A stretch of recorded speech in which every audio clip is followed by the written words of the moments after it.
পশ্চিমবঙ্গে প্রথমবারের মতো 207 আসনে জয়ী হয়ে ইতিহাস গড়েছে বিজেপি। তবে ভোট গ্রহণ শেষ হতে না হতেই ভারতের বাঙালি অধ্যুষিত রাজ্যটি থেকে সহিংসতার অভিযোগ উঠছে বিজেপির বিরুদ্ধে। কলকাতায় একটি মাংসের দোকান বুলডোজার দিয়ে ভেঙে দেওয়া সহ রাজ্যের বিভিন্ন জায়গা থেকে সহিংসতার অভিযোগ পাওয়া যাচ্ছে।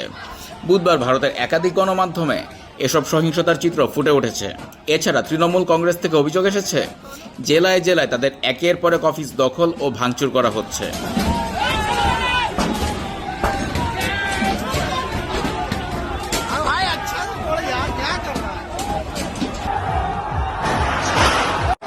কলকাতার নিউ মার্কেটের কাছে বিজেপির বিজয় মিছিল থেকে বুলডোজার দিয়ে মাংসের দোকান ভেঙে দেওয়ার অভিযোগ উঠেছে। এই ঘটনা নিয়ে সামাজিক যোগাযোগ মাধ্যমে পোস্ট করেছেন তৃণমূল কংগ্রেসের রাজ্যসভার সাংসদ ডেরেক ওব্রায়েন। তিনি অভিযোগ করেন, পুলিশের অনুমতি নিয়েই এই বিজয় মিছিল বের করা হয়েছিল।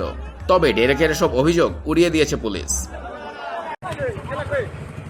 তৃণমূল কংগ্রেসের পক্ষ থেকে অভিযোগ করা হয়েছে, বিভিন্ন জেলায় তাদের দলীয় কার্যালয় দখল ও ভাঙচুর করা হচ্ছে।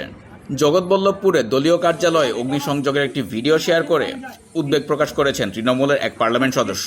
অন্যদিকে সন্দেশখালীতে সংঘর্ষ থামাতে গিয়ে থানার ভারপ্রাপ্ত কর্মকর্তা সহ 2 কনস্টেবল গুলিবিদ্ধ হওয়ার খবর পাওয়া গেছে। সহিংসতার ঘটনায় বীরভূমের নানুরে তৃণমূলের এক বুথ সভাপতি আবির শেখ নিহত হয়েছেন বলে পুলিশ নিশ্চিত করেছে।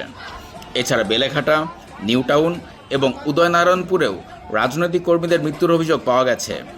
রাজ্যে বর্তমানে কেন্দ্রীয় বাহিনী অবস্থান করছে এবং মুখ্য নির্বাচন কমিশনার জড়িতদের বিরুদ্ধে কঠোর ব্যবস্থা নেওয়ার নির্দেশ দিয়েছেন।